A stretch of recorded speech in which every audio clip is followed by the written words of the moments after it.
వయసు పెరిగే కొద్దీ ఆరోగ్య సమస్యలు కూడా పెరుగుతాయి. ఆరోగ్య సమస్యలు అనగానే ముందుగా భయపడేది బీపీ, షుగర్. కానీ ప్రస్తుత రోజుల్లో చాలా మంది ఫేస్ చేస్తున్న సమస్యల్లో ఈ షుగర్ వ్యాధి ఒకటి. అయితే షుగర్ అనేది ఒక వ్యాధా లేక ఒక సమస్య అనేది ఇప్పుడు మనం తెలుసుకుందాం. చాలా మంది షుగర్ అంటే ఒక వ్యాధి అని అనుకుంటారు, కానీ ఇది ఒక ఆరోగ్య సమస్య. ఎందుకంటే మన లైఫ్ స్టైల్ను మార్చుకోగలిగితే ఈ సమస్యను అధిగమించవచ్చు. రోజు వర్కౌట్, ధ్యానం చేయడం వల్ల ఈ సమస్యని తగ్గించుకోవచ్చు. అయితే షుగర్ ఎక్కువగా ఉంటే మిగతా ఆరోగ్య సమస్యలు కూడా వస్తాయి. ఈ నేపథ్యంలోనే రక్తంలో చక్కెర స్థాయిలు ఎక్కువగా ఉంటే ఏ లక్షణాలు ఉంటాయో ఇప్పుడు మనం తెలుసుకుందాం. షుగర్ లెవెల్స్ పెరిగితే రాత్రి సమయంలో కొన్ని లక్షణాలను గమనించవచ్చు. వెంటనే ట్రీట్మెంట్ తీసుకుంటే మాత్రం ఈ సమస్యను తగ్గించుకోవచ్చు.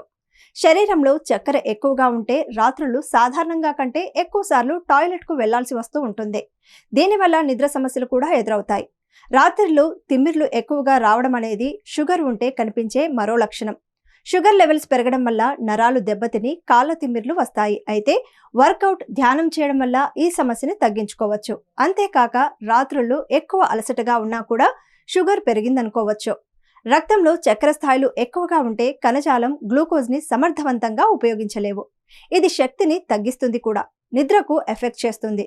దీంతో అలసట వస్తుంది. బ్లడ్ షుగర్ లెవెల్స్ పెరగడం వల్ల నిద్రలేమి పెరిగి శ్వాస తీసుకోవడంలో ఇబ్బందులు ఏర్పడతాయి. రాత్రుళ్ళు విపరీతమైన దాహం వేయడం, ఎక్కువగా చెమటలు పట్టడం ఉంటే గనక షుగర్ లెవెల్స్ పెరిగినట్లే. ఇలా చెమట ఎక్కువగా పడుతుంటే షుగర్ లెవెల్స్ చెక్ చేసుకోవాలి. ఇప్పటి వరకు మనం చెప్పుకున్న ఏ లక్షణాలున్నా వెంటనే బ్లడ్ టెస్ట్ చేయించుకోవాలి. దీనివల్ల సమస్యని ముందే గుర్తించి తగిన జాగ్రత్తలు పాటించవచ్చు. సో మన లైఫ్ స్టైల్ను మార్చుకోగలిగిన కనీస జాగ్రత్తలు తీసుకున్న షుగర్ సమస్య కాదు, ఎలాంటి సమస్యనైనా అధిగమించవచ్చు. ఇలాంటి హెల్త్ టిప్స్ కోసం మా ఛానల్ని సబ్స్క్రైబ్ చేసుకోండి. మరెన్నో హెల్త్ టిప్స్తో మళ్ళీ కలుద్దాం.